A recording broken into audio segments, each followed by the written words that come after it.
So today's episode, the topic is going to focus around how to land meetings with busy executives. So those senior vice presidents, folks in the C-suite, those emails that you're sending, the phone calls that you're making, the LinkedIn messages, maybe the in real life, the IRL visits that you're doing. How do we grab their attention? So we're going to talk about three kind of core areas of this. One, we do have a couple of senior leaders on the call today when we're going to get their firsthand perspective of what it's like to be on the receiving end of that outreach. So maybe the mental spam filter that they might use, if you will. We're going to talk about common mistakes. And then we're going to talk about tactics and strategies. Our goal is to spend at least half of this time giving you guys really tangible things that you can do to engage executives. So a couple quick things before we dig in. Will the call be recorded? Yes, it's going to be recorded. We'll send it out afterwards. If you have a question, feel free to either drop it into the chat. There's a Q&A button at the bottom of this as well. The Q&A button is going to help us kind of separate your question from the noise, and we want to make this as interactive as possible. Second thing, I want to thank our two awesome sponsors, ZoomInfo and Orem. If you're not using ZoomInfo, what are you doing? And they do a lot more than sell contact data these days. Steven, we'll let you give a pitch later if you want. But I think one of the coolest things about ZoomInfo is how ahead they are in the AI game. And it's not just like editing emails that don't look that great. It's like, how do we actually help the rep be more productive and prioritize their time and remove a lot of the thinking that it takes so that you can actually just spend that time selling and having conversations. They're doing it the best out of all of the folks that I see out there. And then Orem, if you're not using something like Orem, a dialing tool, a virtual sales floor tool, this is just one of the best solutions out there to, like, if you literally want to 3 to 5x your output over the phone overnight, that's the way to do it. So go check out those two tools. Our guest today, we got Steven, SVP of Sales over at ZoomInfo. We got Laura, LG, VP of Regional Sales over at Varicent, and Kyle Nelson on her team, Regional Sales Manager at Varicent. And if you're coming across Outbound Squad's stuff for the first time, my name's Jason Bay. We run a sales training shop. So we work with companies and help them with their outbound and selling efforts. All right, you guys, ready to dig in? Do it. Let's do it. Okay, so Steven, I want to kick the first question your way. If you could, just give us a perspective of, I want to know how many emails a guy like you gets on a weekly basis from people trying to sell you shit. What does Steven's inbox look like right now? Yeah, my inbox is busy. I'll put it that way. So I get a lot of emails in a week. It'd be tough to quantify. It's probably pitches. It's probably 50 to 100 a day. If I had to probably put a number around it. And then there's a whole bunch of cold outreach and LinkedIn emails as well, which, sorry, spoiler alert, I don't answer any of those, really. You accepted my LinkedIn connection request. I accept connection, like connections I will, but the cold pitch, it's a super low response rate for me. I see it across my team. Well, and then to be honest with you, like what has dropped off that surprises me in the years that I've been doing this, what has slowed down in terms of outreach is like I get far fewer phone calls than I used to, which as a sales leader that runs a heavy outbound team is very disappointing to me. But like the only people I talk to that are trying to sell me something is through the phone. And so that is far and away like, for me, and I know I'm unique because I'm in sales, and so I'm selling to people, and so I'm a little more apt to pick up the phone. But yeah, inbox is a mess. Phone is pretty light. Email busy, but a low return rate for me personally. If you had to think about your own internal decision-making criteria for like not only what grabs your attention, but what is likely to spur some sort of action, like you forwarding an email off to maybe someone that reports to you to say, hey, go check that out. Or maybe you shooting a text someone's way because you got a voicemail that was really interesting. What is your own mental sort of decision-making criteria or filter that's like, this is something I would actually spend time on versus this is something I would completely ignore? Yeah, there's a timing component. Timing is everything in sales. Yeah. That's a big one. You talked about like ZoomInfo and what we're doing. That's a big area that our AI like really helps sellers. Mhm. Relevance though is like far more important. I want to know. I want to know what you're talking to my peers about. Right, like you as a seller you probably get to talk if you're selling to VPs of sales or CROs. You're probably having more of those conversations than I am within my own network because you're talking to them every single day. So I want to know like what's top of mind for them. What am I not thinking about? And then relevance to my business, tangible ROI, but it's got to be like short and sweet. If it's a long blocky text, email, right, it's hard for me to filter through. It's going to get marked as read and deleted right away. It's got to grab me right from the start.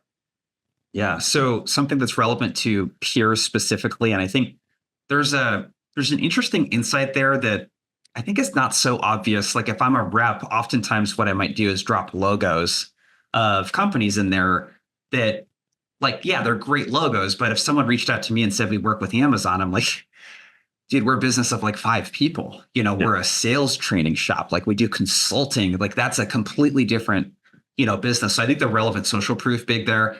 And then what I sort of indirectly heard you say is this relevant to one of our key initiatives, which you being a publicly traded company, it's not the hardest thing in the world to figure out what ZoomInfo is up to and what you guys care about. Yeah, like the best, most recent example of that. So the seller did a great job. And I didn't answer the phone right away because I was busy, but like he left the voicemail, which if you talk about sort of like things declining, phone calls have been declining. Voicemails are like non-existent. My phone will ring throughout the day. Very few leave a voicemail, which is crazy to me. I see Kyle shaking his head like, is that for real? Because I don't know if you ever called me if you don't leave the voicemail, but he left a great voicemail and it started out like, hey, Steven, you can blame ZoomInfo for my call. And so right off the bat was like, oh, that's interesting. He used the product. He's got hopefully a good insight for me. And then he referenced like an initiative that was talked about in our Q2 earnings call.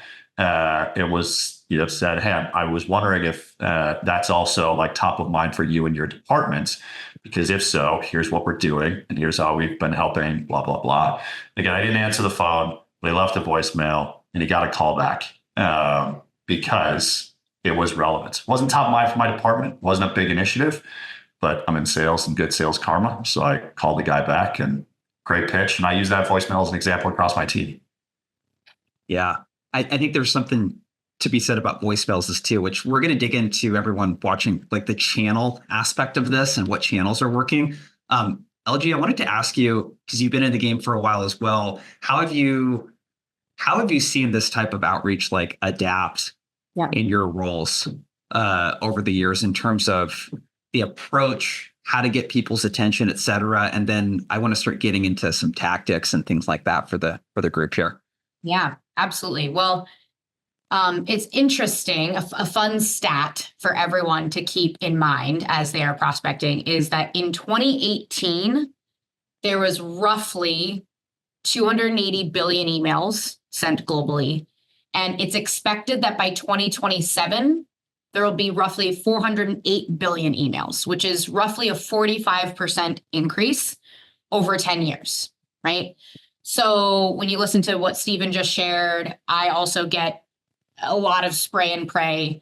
It is much, much harder to reach folks by email, especially if the email is not hyper personalized. So I remember back in 2016, 2017, I think this is probably like at the height of sort of sales engagement platforms really starting to proliferate and, become the norm.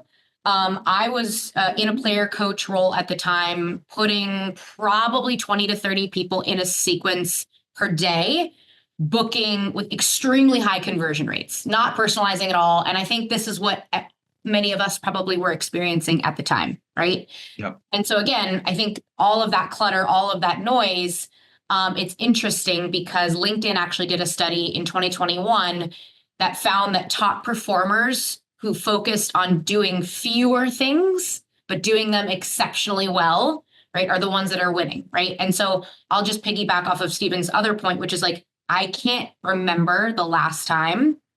We all hear omni-channel, right? Which is this concept of leveraging LinkedIn calls, emails, voicemails, gifting, reaching people through all sorts of different channels. I can't remember the last time that someone reached out to me. I've gotten calls, one call, maybe two. I've gotten 1 or 2 emails. Can't tell you the last time I got an email, a phone call, and a LinkedIn message that was personalized and relevant to some of the initiatives that I'm focused on. So that's where, again, I think what's happening still in the sales ecosystem is this concept of activity, 10 or 20 people in a sequence per day, generalized messaging, and there's just not enough steps in those sequences. So again, going back to, right, focus on, again, just depending on what segments you're focusing on, whether it's 3, 5, or 10 people in sequence per day. This wasn't planned, by the way, but we are also very happy customers of ZoomInfo. We use a lot of those capabilities that are a really integral part of our prospecting strategy and personalization strategy. But those are just some of the high level trends that I've been seeing. Love it. So, Kyle, I want to kind of open a topic up with you three and just with the audience here, and just kind of get to the provocative stuff, because I think that, so being in my seat, I work with a lot of different types of companies. Most of them don't sell to salespeople. So I get to see how people sell to CIOs. I get to see how they sell to CISOs, how they sell to e-com roles, IT people, and sort of everywhere in between. And I would say that there is this thinking that maybe not cold calling is dead, because you see that a lot on LinkedIn, but that the phone just doesn't work on executives. No executive would ever pick up the phone. And we talked about voicemails. And I mean, there's a lot of great data out there that supports that email reply rates will literally double if you use voicemail strategically and like point people to voicemails. There's a lot of data. Orem has a bunch of data, millions of outbound calls where they looked at when reps left voicemails, the subsequent pickup rate was 25% higher the second, third, fourth, fifth time you call someone, right? So there's this idea, again, I think that, well, the phone is just not very effective because people don't pick it up. And Kyle, what's your firsthand experience? Like, if we talk about something here, a lot of people are wondering is like Steven, you just said the phone, like really, like, does the phone really work with these busy executives? Like, Kyle, what's your firsthand experience doing that? Because you're doing this probably the most out of the four of us on a daily basis. It does work. And I think some of this younger generation, maybe they're scared of calling. I think we're more comfortable texting, right? That's kind of where this younger generation's come. Do not be afraid to make phone calls. Making phone calls is really key. If they don't answer, which is probably 90% of the time, that's okay. But leave a voicemail that references an email or a message you just sent. I like to keep it short and sweet. Hey, Steven, thanks for taking my call. Just want to leave you a quick note. I sent you an email on November 11th with the subject line this. Could you open that up, review it? Let me know if this resonates with you or not. No need to call me back. I've gotten so many people to open emails and actually message me back on that. I thought it was interesting. Steven brought up that he got a voicemail, and it sounds like the salesperson gave a pitch in the voicemail. I don't know if I would necessarily do that, because you want to be short and sweet. And unless you really have your pitch down and you can be relevant, don't ramble, because after about 10 seconds of rambling, I'm hanging up. I don't care. I get people that call me all the time also. Unless you can have impact within the first 10 to 15 seconds, I'm not listening anymore. And that's why I like to reference an email that I sent that probably has more relevance, something that is tangible to that individual that will resonate with them. But if you're not making phone calls, you're not going to be building pipeline. Yeah. So I think there's something else. I don't know about you guys, but I'm just looking at my phone. 100% open rate on voicemails. I don't listen to the entire voicemail, but I'm at least going to click it to make sure it's not someone that I should be getting back to. Voicemails have, on average, a 90+% open rate. And again, most people are looking at a transcript, but tell me where else you're going to get a 90% opportunity that someone at least attempts to like listen or look at what you said. That ain't happening via email, and people aren't picking up 90% of the calls that you send. They certainly aren't accepting 90% of the connection requests that you send. Let's get like pretty tactical with the phone piece. And I'll just kind of open this up to you three. If you three picked up a cold call and said hello, what needs to come out? And we can talk techniques and like all of that kind of stuff. I'm just interested in your personal perspectives. What needs to come out in the first like 15 or 20 seconds for you to know that, okay, I may not have time to talk and like really get into it, but I'm at least willing to hear this person? What are some of the things for you guys that just like need to happen in those first 20, 30 seconds? For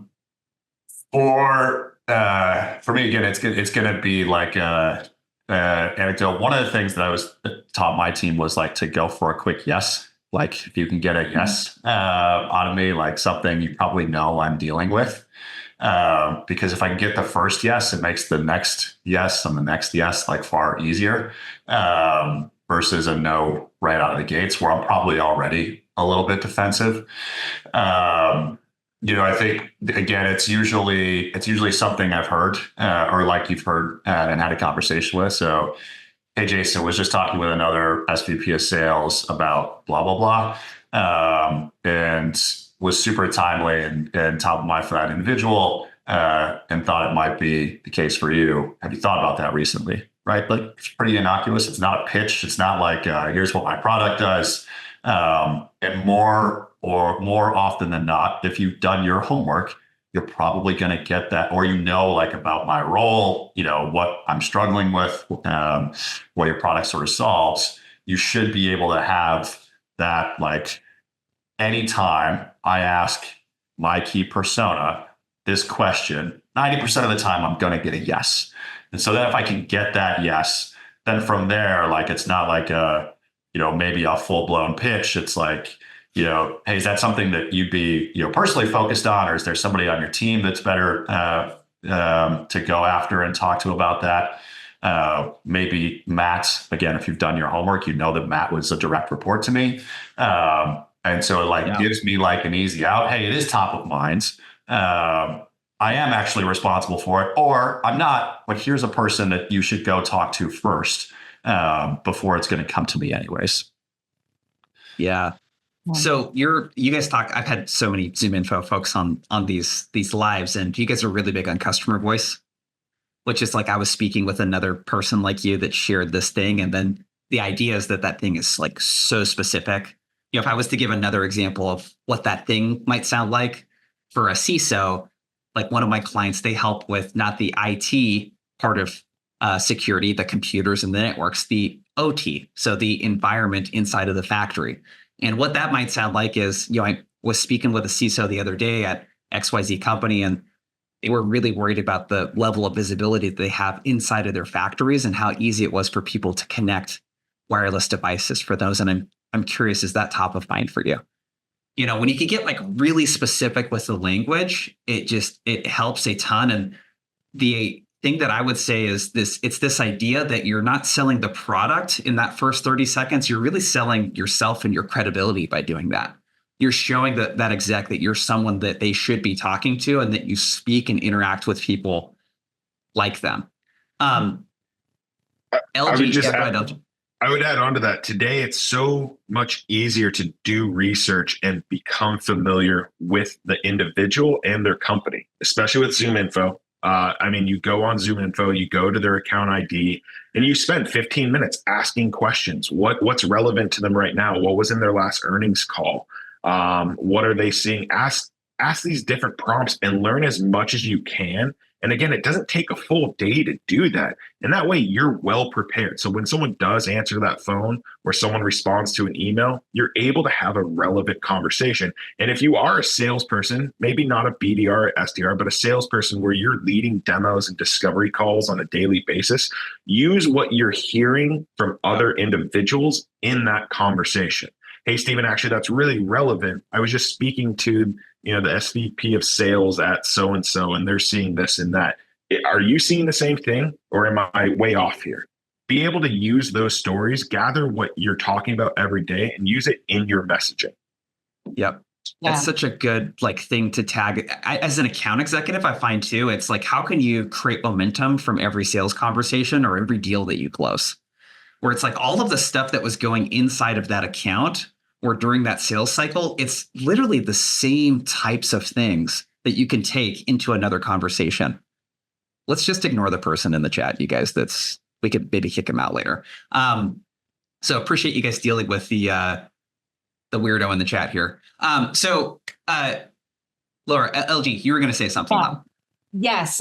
So a couple of things as it relates to the cold call. Number one, I would say, this is an anecdote, I don't have data on this, but like 95% of people who have cold called me or others do not sound confident. Like the tonality of your opener is so incredibly important, right? And it's probably because we're so used to people not picking up that when someone picks up, you can tell most folks sound a little bit shaky. So that's the first thing to be really mindful of. And you've got to practice, right? The same way that pros, right? Like they're practicing free throws, they're practicing their golf shots, even though they're an expert, like before you go on a call blitz, you've got to practice what you're going to say to warm yourself up and get yourself hyped up.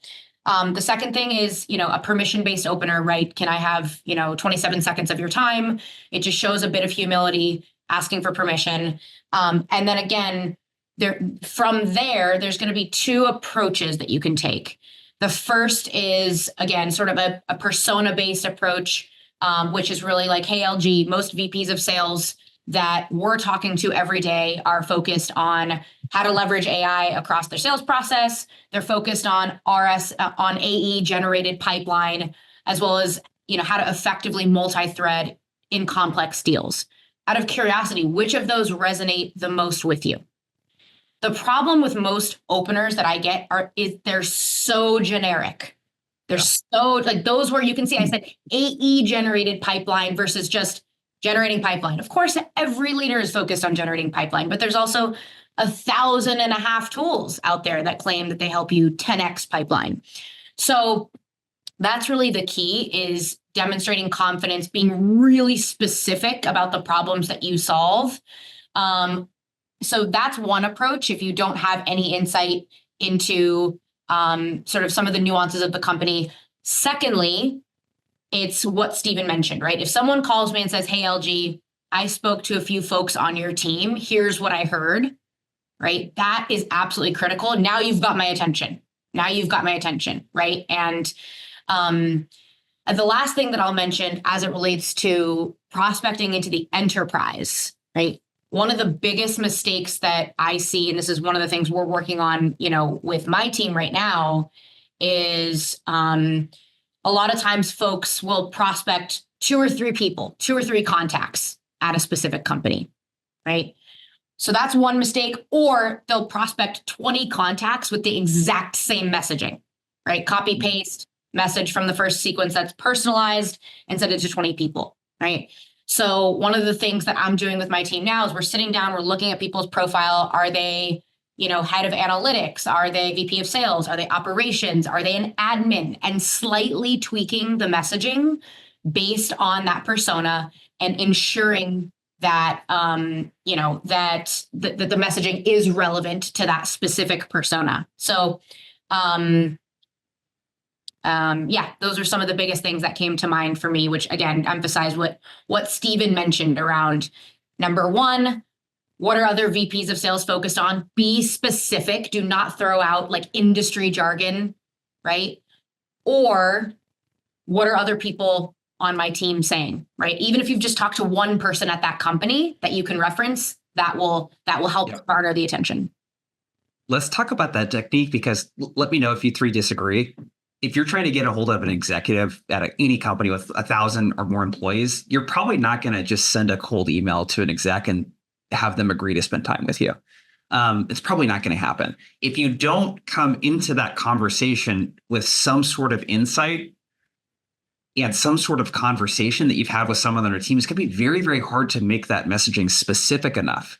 What it's going to be missing is like a project name or an initiative name or some sort of like internal language around how they talk about the problem. It's really hard to get even with a quarterly report or a transcript or a 10K, it's going to be hard to get a lot of that stuff. So let's talk about it's good old fashioned groundswelling, really is what it is. Like before I reach out to Steven, let me talk to a couple people on his team. Kyle, I'll kick this question your way first. How do you think about that groundswell motion? And maybe even give context for people that maybe aren't doing that, why that works. And more importantly, what are you trying to accomplish through those conversations that you then kind of bubble up to the exec? You're gathering. Yeah, you're gathering. You're gathering nuggets. And those nuggets are so important to understand what's going on at the company in that department. What are their initiatives? Those people on their lower level are more likely to answer and respond to you versus a VP or a C level. And they're going to give you nuggets that you can use in your messaging when you do get to what I like to refer to the final boss. Maybe the final boss is this chief revenue officer, right? Hey, I spoke with this admin, or I spoke with this analysis, or this person that's doing this. They shared that you're still on this vendor, you have 12 months left, and these are the pains that they're feeling. Is this what you're seeing? How does this tie to your initiatives for next year? Gathering that information and talking to those lower level individuals is so key to your success in your preparation for when you do get to the final boss. That's going to make sure that you've done all of your research, everything. And you're right, you're not going to gather everything through the 10K. You're not going to gather everything off account AI. You need to go and knock on doors of the common people, the people that are actually in the weeds, that feel the pain. And then you're going to use that information to craft a message that will resonate with that VP or that executive. And they'll be like, hey, you know what? You're right. This is something that we need to talk about. Yeah. I always say that because I'm working with a team right now, an enterprise team on account planning. And it's like the gold for your account plan is not like in the computer. Okay. The gold for your account plan comes from the conversations that you have with people that you can then like tailor and like validate some of that information with. Another thing with the groundswell is like just stakeholder mapping. And when you start to get into like these complex enterprise companies, it's really hard to tell who the right people are even to talk to. They might have like 100 VPs of sales, and like the nomenclature that they use around the roles and the responsibility is different across, companies as well. So we have that groundswell kind of piece. I think this leads into, and we're kind of going out of order, everyone, a little bit. We talked about the phone call a little bit. I wanted to give context prior to the caller and how to like really set up and make sure you nail that call or that email to the exec. There's the groundswell piece. And I think what this is helping you formulate at the end of the day is some sort of hypothesis or point of view on what you think the problem might be, why change, why now, and then why they should talk to you about it, right? How do you all think about, I'll just open the question up to you three. How do you all think about the hypothesis piece of the equation? Because I know there's tools that help with account planning, and ZoomInfo helps gather a lot of these insights, but unless there's something I'm not seeing out there, it's still up to a rep to really be like, okay, what is like my 4-sentence like hypothesis on why the conversation makes sense, right now? Any insight on that piece of the equation and how to really formulate a good hypothesis? Our approach that's been really effective is really 2 steps when you think about an email. What comes first is the observation, right? And this is where you, as the subject matter expert who talks to CISOs, CMOs, CROs every day at your company, take what you're observing, right? So, hey, we talk to a lot of CROs every day who are struggling with ABC. I'm noticing, I've observed blank in your space, in your industry. Then comes the hypothesis, right? Wondering if you're bumping into this. Am I off base to conclude that, this is impacting pipeline revenue, et cetera, right? Yeah. So that's how you keep it short and sweet. And the observation is where you can, again, take the account planning, the research, what you see online on their website, et cetera, where you can personalize it a bit, right? Or you can make it relevant, right? And then you come up with the hypothesis. And then at the very end is where the personalization, if you put PS go Buffs to me in an email, it's very high likelihood that I will respond as an avid Buffs fan. But I'm not going to take the meeting just because you say, hey, LG, Deion Sanders is awesome. I'm going to say, yes, I agree. I'm not. So observation and then hypothesis and then a PS, I also love dogs or whatever it is that you notice about them personally.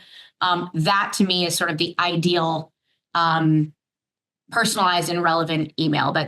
Where you can form that hypothesis in an effective way. Well, and I think what's key about that, LG, is that you're not even pitching. You're not even promoting what your solution or your company does. You're leading there and you just want to have an honest conversation with them. And then, hey, if that conversation goes well and I can truly understand what your pain points are, then maybe there's an opportunity for me to introduce you to my product.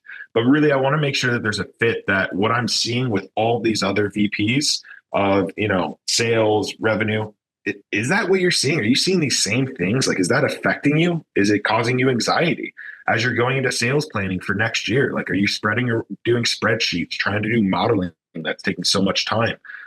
Yes. Okay. And then I can introduce you to Varicent or whatever your product may be, but don't hard pitch. Don't do that and be like, oh, by the way, this is what, my company does, and this is who we serve. And that's not a great first email. That's not laying the foundation. You want to be inquisitive. You want them to know that you're honestly just trying to learn more.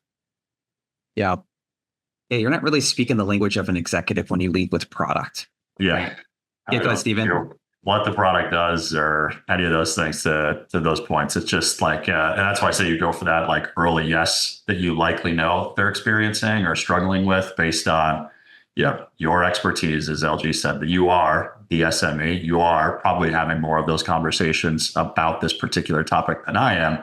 Doesn't mean it's not top of mind for me. So come to me with that, and then let's figure out like if there's a fit. So, Steven, I want to get your take on this piece. To kind of button up the hypothesis, there's a fear oftentimes from a rep that, well, if I'm trying to guess, essentially make a really educated guess on what the problem might be, I could get it wrong. Isn't that going to make me look like an idiot? And I'm curious from your perspective before I give my thoughts on that. Like if a rep really took the time to research and came in with a hypothesis of a challenge they think that you might be having, and they invited you to correct them, if they got it wrong, what would happen with you? Yeah, for me, that's okay. You did a bunch of work, you brought some insight, and then it's just a simple like, oh, that's interesting, Jason. That's all the last 3 conversations I've had have been centered around that point. I'm curious then, what's number 1 or number 2 for you? Yep. And you just be quiet there. And then, 9 times out of 10, they're going to give you something. Might not necessarily be what you want to hear, but it at least allow you to know. And in sales, a quick no is just as good as a yes. Yep. Around like, should I keep hounding Steven on this thing, or should maybe I let him bake for 3 months or 6 months or whatever that timeline might be? But that is where, like, again, I think the natural reaction is like, oh, okay, well, thanks. We'll try back later. No, ask the next question, which is, and you sort of like, it's not putting that individual on the spot. It is sort of in some ways trying to make them feel like, oh, man, Jason, you might be the outlier here. Like, that's interesting because all week, all month, all quarter, as the trends change, it seems like every conversation I've had with your peer set is centered around that. I'm curious that if that's not top of mind for you, what's your number 1 focus? It might be something you can help with, might not be, but it's just a way better conversation. I always say it's easier to correct than to educate. So it's easier for someone to say, no, it's not quite that. There's more of a willingness. I think it's a law of reciprocity, right? When you showed that you put in a lot of work and you tried, there's almost like a relief from the other person where they can just talk to you about it, versus like if someone just called you, Steven, and said, well, what's top of mind for you as an SVP of sales? You'd be like, come on, dude.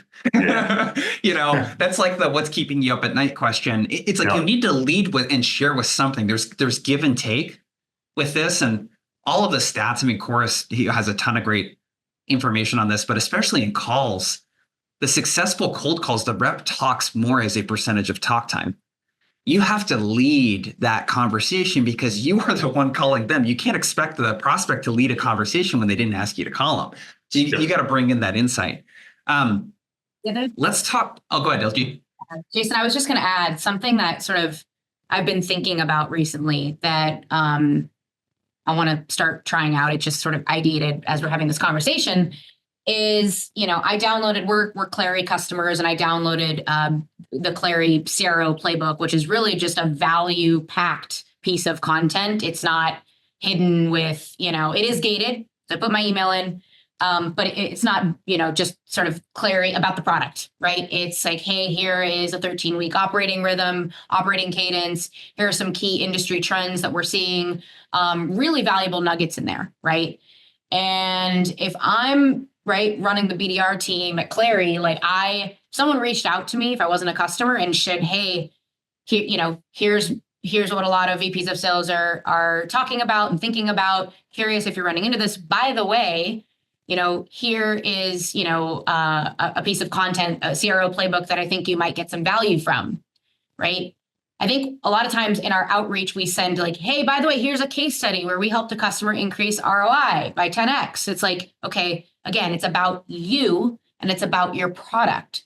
So something that I think I'm going to start testing, because it's something that I truly would appreciate as a buyer, is pieces of content that are not only are they not gated, but it's like, hey, I'm giving this to you, right? Because when we're reaching out and doing outbound, we are asking, right? We are asking. It's helpful to us. At least that's the way that it's perceived in most cases. And so I think it's a pattern interrupt. It's doing something unique and different by saying, hey, by the way, I just want to give you this ebook, this, something that is, again, just an industry trend that will actually be helpful to me in my job. Would love to get your thoughts on it, right? And it can't be hidden with, here's everything you should know about our product. So that's a new approach that I'm going to start testing out. We'll let you all know. Yeah. I love that approach. One of my biggest fears, and I want to ask Steven this, is if you do something like that, you create this great content. What is the best way to get someone, Steven, like you, to open an email? And by that, it's probably the subject line, right? I've gone back and forth so much on the subject, sometimes more than the body of the email, because I want them to be like, oh, this guy knows what he's talking about. It's so hard to do in 6 words to be like, open me. What emails are you opening where you read a subject and you go, I got to open this. This resonates with me. Are they posing questions? What does that look like? I think it mostly ties back to what Jason said earlier, where you're trying to get the inner lingo of what myself and my colleagues and my direct peer set are talking about. And so, things like, look, it's the end of the year, which means a lot of companies are planning for 25 and they're going through budgeting, they're going through, tool evaluations, they're going through all of these different things, team structures. And so if it might be let's say you were a budget planning tool or you're planning for commissions, and it might be FY25 comp plan review, might be something that is going to get my attention. And then so long as the body of the email references, hey, bunch of conversations I've had with SVPs, they're in planning stages for 25 comp plans. Was wondering if you're in the same boat. To Laura's point, here's an interesting study on where comp plans are going nowadays. Mm-hmm. And then you can sort of lead them to, right? I find a lot of people are spending a lot of time on page 4, and you've got all of the tracking, hopefully, whether it's a high spot or a seismic or any of those tools. And you can see, did they open the email? Did they click the link? What pages did they stop on? And then that informs the next email, the phone call, the LinkedIn message of, hey, you had a chance to check it out. What were your thoughts? Sort of that, go that way. But the subject line, I do want to try to get as close to what is top of mind, what they're thinking about, what they are talking about internally. The more I can make it look like an internal message, because those are the things I care about, the better off I'm going to be on getting open. Do you find one that I've been testing out is the questions within the subject line, keeping it to 6 words or less. Hey, you got a $4 billion target. How are you going to get there? Is sales planning, something like that. Are those thought provocative where you're like, hey, this resonates with me. I want to open this to understand what this guy's talking about? Yeah, I mean, I do the question one or the internal one. I will, maybe I'm an outlier in some of these areas, but I do at least open it. And like I said in the chat, review the first line or two before I'm going to move on. Yeah. That inner lingo, I love that. Like in inner lingo, Will Allred calls it internal camouflage. This is why it's so important to groundswell. You're going to get stuff. Like if you're trying to reach out to Steven or Laura or whoever, you're going to get the stuff from them where you can ask, is there a project that you guys are working? Is there an initiative? Is there some sort of name for this initiative? Like that's your subject line right there, ideally. I'm going to give the audience a couple of ideas, especially if there's any sales leaders or enablement leaders here. We're talking about, Steven and LG are sales leaders, and a sales rep selling to a sales leader, it might be easier to get some of that context because you kind of know a little bit. Whereas if I'm selling to a marketing leader and I don't do marketing, it might be a little tougher to know what's top of mind internally for a marketing leader. Every company here that you guys work at probably has someone at that company that's an executive that's the same persona that the one you sell into. So if you sell into HR solutions, I know this sounds so simple, but if you as a sales leader or enablement leader haven't like hosted sessions and fireside chats with your internal persona that matches your buyer, like you're missing out on a huge opportunity. I mean, like you should be asking them all the same questions that you would want to know in discovery. I like having executives take screenshots of their emails. They could blur the ones out that people shouldn't see, but just so they can see the inbox.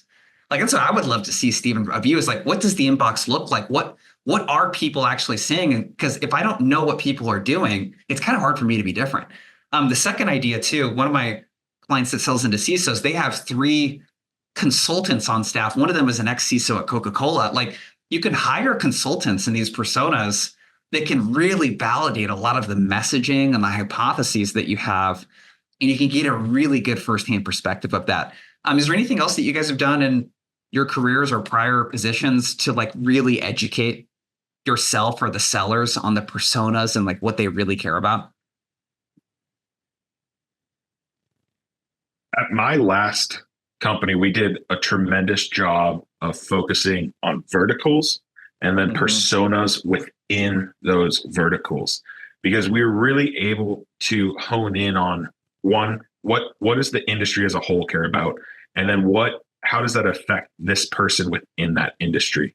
And we saw tremendous open rates and response rates to that because I think it was just so tailored, and we had gathered so much information over a few years in our messaging used to tailor our messaging where it resonated with those people. Hey, if you're in med tech and you're a sales operations specialist, like you must be seeing A, B, and C. Is this accurate? Yes, I am. It's painful. It sucks. It's horrible.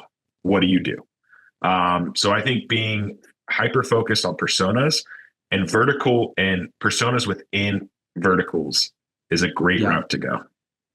Industry-specific stuff is so big.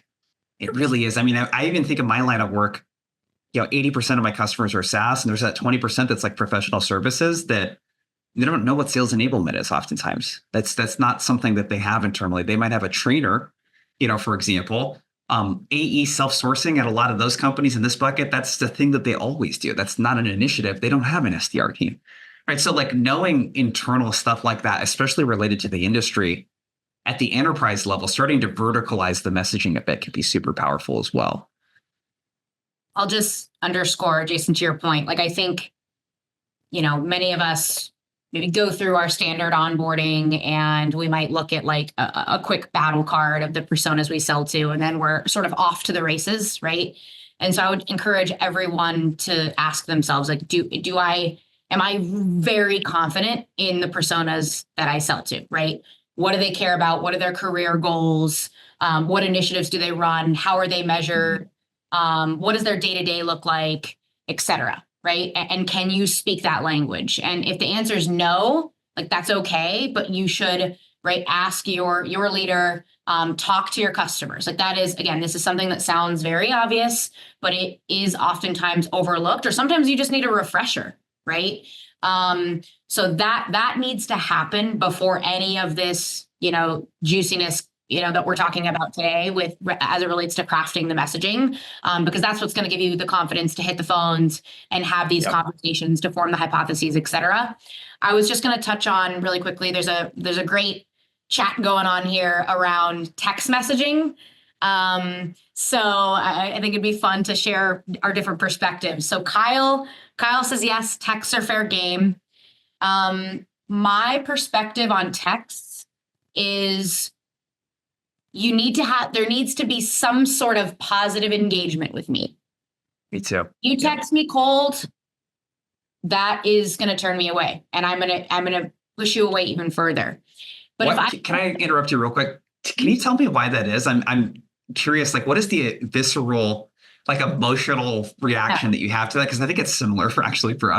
It's, because texting feels personal, right? Yeah. You text your family, your friends, sometimes your colleagues, right? There's some sort of intrusiveness that comes along with that. If I do not know you and have not given you any sort of signal that I want to engage with you or communicate with you. Yeah. Now, if I said, hey, Jason, this sounds like an interesting initiative. It's not the right time, but like ping me in a month, ping me in 3 months. I would qualify that as positive engagement. Yep. And I would coach my team. There's something there, right? I've given you the green flag that, like, I want to talk to you. It's just not now. So when that month or 3 months rolls around, incorporate that text, right? So that's my take, is there needs to be some sort of positive engagement or conversation that happened at some point, versus just, I have given you 0 responses at all and you just start texting me. That's not gonna fly with me. Just to hear Steven. Yeah, no. I'm in your camp. Like the cold text out of the blue, no engagements, I'm not a fan of. As long as there's been, something, or I've tried all of the other mediums. So like, if I'm one of those individuals that I've called and I've left a voicemail, and I have the mobile number, I may shoot the text, just say, hey, Laura, left you a voicemail. Know you're likely busy. And in some cases, text is an easier medium. So I'd drop you a note here. Let me know if that's okay. Right? Like if you're going to go cold, then I better have voicemail and email. And then you're sort of asking my permission on, this might be an easier medium for you, given your schedule. Let me know if that's okay. But I do prefer texting once we've had some sorts of back and forth, a conversation or an open opportunity, or like I've sort of pointed you back to somebody else on my team. Hey, had a great conversation with blah, blah, blah. Let me know if it makes sense, when it makes sense to loop you back in, right? Like I want some sort of back and forth, but like a cold out of the blue with no other context, not a fan of. You didn't like all the texts from every single politician across the country the last few months? I couldn't mark them as spam fast enough and like opt out fast enough. So it's the worst. But I think that's a good rule of thumb. Like if you don't like that happening to you, then maybe you don't use that as a tactic to someone else, because if it's not resonating with you, it's probably not going to resonate with them. I agree. Cold text, probably not a great move. But once you've established a conversation, I think in this day and age, text is the easiest, fastest way to communicate with others. Yeah, absolutely. Let's end on this topic. Steven, you and I talked a little bit about this. Using executives for either intros into an account or kind of looping them into deals. We'll start with the first one. How do you guys think about that at ZoomInfo? The network of the people that work at ZoomInfo has got to be insane. There's, especially at the enterprise level, there's probably people in ZoomInfo that are, at least some exec is connected in some sort of way to the executives at the accounts that you guys want to break into. How do you think about leveraging that as a way to kind of break in to the account? How do you guys think about that? We do it a lot. So to your point, like either myself or my CRO or our CEO are on some Slack from a rep that says like, hey, do you know anybody at blah, blah, blah? Or hey, do you know so-and-so? Yeah. And we will run that play. It's valuable because you have the connection. Our immediate note back, though, is like, what's the message? Why would we reach out? You've got to remember that, like, there is likely, if we say yes, there is likely some sort of relationship. And you need to put me in a position where I'm not going to burn my political capital, so to speak. Like, I'm not going to burn the bridge with this individual. I'm not going to burn this relationship. So you have better done the homework. It better be a rock solid ask. I better have something to sort of like give back to this individual on why I'm reaching out and hoping they can make the connection. So we tend to use it more in funnel as opposed to top of funnel, like mid and later stages versus unless it's a super compelling offering. And I know, again, that they've been discussing this thing. So like, Jays, if you were asking about LG and we were just had a conversation, I know that's really timely for her, then I would be comfortable making that recommendation, say, hey, Laura, we talked about this like 2 weeks ago. Oddly enough, Jason just came across my desk. I wanted to make the connection in case it's helpful for you. As a seller, better be on your A game, because the last thing I want to do is recommend one of my people or recommend something and have you sort of botch it. Well, on the top of funnel, I don't think, like, as a salesperson, it doesn't mean it's a slam dunk. It doesn't mean that they're gonna. So don't risk that and burning that relationship. Like, be very tailored, empower them. But I would say, like you suggested, further down in the sales cycle is where that's really valuable. Just a cold introduction, probably not a good use of time or resources. So you said give. What is the give when you think about, like, let's say one of your reps loops you in mid-stage and they're like, hey, can you thread with this or meet with their SVP of sales? What is the give for you? How do you think about how you're adding value for that SVP?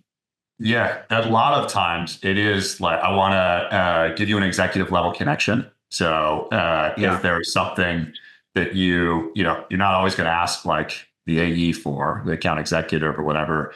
I also like, hey, if I could be a resource, like just to talk shop about what I'm working on in our business, or what I'm talking to others about, I'm happy to do so. So those are more often not my sort of engagements. When sellers come to me and ask is to say, hey, wanted to make sure you had exec to exec communication. These partnerships usually don't happen without that. So here's my line. And if I can be a resource, whether it's what I'm seeing in my business, what others are seeing, feel free to shoot me a call. Got it. So it's that idea of, I'm selling HR or security or whatever. It's like, if we can connect those similar parties, there's the talking shop element of, why wouldn't I want to know what one of my successful peers is doing? Yeah, absolutely. Yeah, go ahead, LG. Yeah, I agree with Steven. We don't leverage our CE team as it relates to top of funnel. With our very top sort of focus, we have a focus 15, which are sort of like our top accounts for each rep, right? Those lists are obviously circulated across marketing, cross-functionally, along with our C-suite, and of course we'll broker intros, but that's just pretty rare.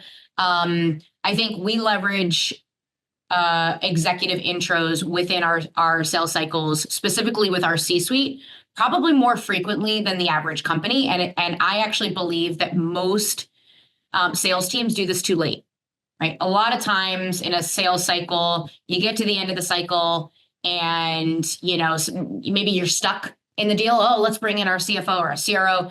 Let's bring someone in when you're stuck, right? And at that point, sometimes it can be too late. So what we often do is we bring them in early, right? Because we know that in some cases we're competing against companies that are much larger than us. And so for us to bring in a C-suite executive early in the process to kick off the demo with a 5 to 10 minute overview, right? Just to sort of wrap their arms around the company to say, hey, we're not too big for you, right? Every customer matters. And now when we get stuck 6 months down the line, they've already met and built that relationship or can put the face to the name with one of our C-suites, right? So it's a huge strategic advantage to bring in your executives early. In fact, Kyle has a demo with a very large mortgage company next week. We found out that they're bringing their CFO in on the first demo, which is pretty rare for our sales cycles. we're bringing in a C-suite executive, right? So that we can mirror and match. So definitely a lot of sellers don't feel that you have to close the deal alone. Don't feel that you have to wait until the end.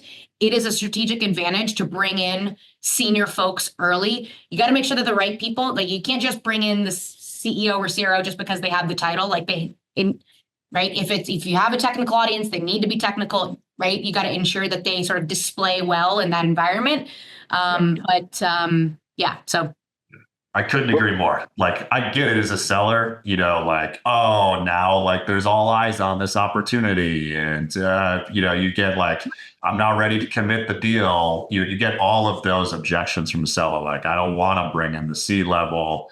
But when you do it too late, it's far worse. Like, I can't be a deal savior and just like show up and then like I'm in this weird place where this executive wants all these things. You don't want me to offer a discount or whatever, but I have no other cards to play because we have no relationship. So yeah, get them in early and like get over the fear of deal inspection and all of those things. It's just coming down. Empower them. You need to prep them. Don't just have the CEO to be there as the CEO. Make sure that they understand everything that's gone on in the deal. They understand the politics. They understand the drivers. And that's going to be much more impactful. Last thing I'll say is one thing we didn't talk about, video messaging. I've been doing a lot of video messaging through LinkedIn once I'm connected with someone. That way they know that it's you. You're not an AI bot. It's more personalized. I would highly suggest for the callers on this webinars to try video messaging on LinkedIn, make it a little bit more personalized, keep it to 45 seconds and send those out. And you're going to get some great responses. Love it. Good work, team. This is super fun. It looks just from the chat, people got a ton of value from this. So thank you everyone for the participation, showing up, chatting with us, all that kind of stuff. And Steven, LG, Kyle, thanks for spending time with us. Go check out ZoomInfo. Go check out Varicent. Go check out Orem. Connect with these three. Cold call Steven, leave voicemails, all that kind of stuff. But use ZoomInfo. Make sure to use ZoomInfo to get the number. Don't be using any of those other solutions to get the number. All right. Cool. Thanks, you guys. This is super fun. We'll see you. Have a good one.